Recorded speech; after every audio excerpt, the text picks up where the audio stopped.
Mr. Coard, you've called the removal of these signs a desecration as opposed to just a removal.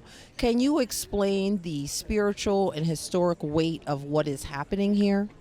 Africans have always been spiritual as opposed to religious. Spiritual just means that you recognize that there's a force out there.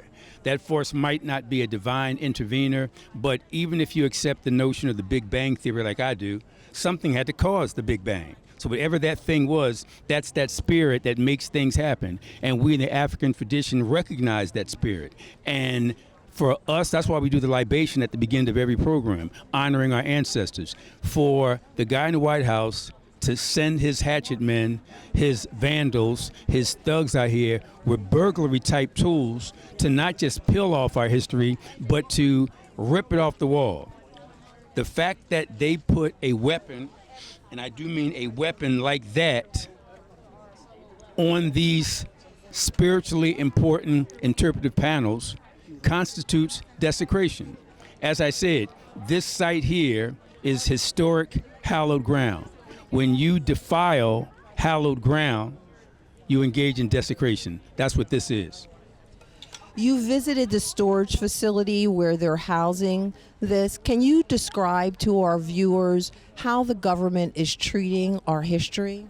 I almost cursed, like a piece of crap. That's how they're treating it. First of all, if you saw what happened on January 22 at about 2:57 p.m. when the federal government's vandals came here and essentially burglarized the site, you saw that they used these giant crowbars with no sensitivity or care, threw them in the back of a pickup truck, and took them about 2 blocks away to what I call Uncle Joe's garage.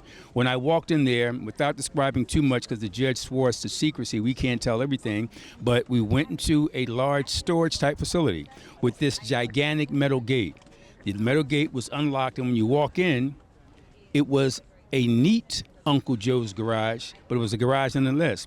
These 34 hallowed items were strewn across the place. Some were just leaning up against the cement wall. Others were just laying down on the ground. And the problem is that the ceramic ones, the glass ones, had scratches, had dents, had marks. The metallic ones began to bow in a U-type shape. So when I said they treated those items as if they were trash thrown in Uncle Joe's garage, that's the best way to describe it. They have no respect for our history or anything else.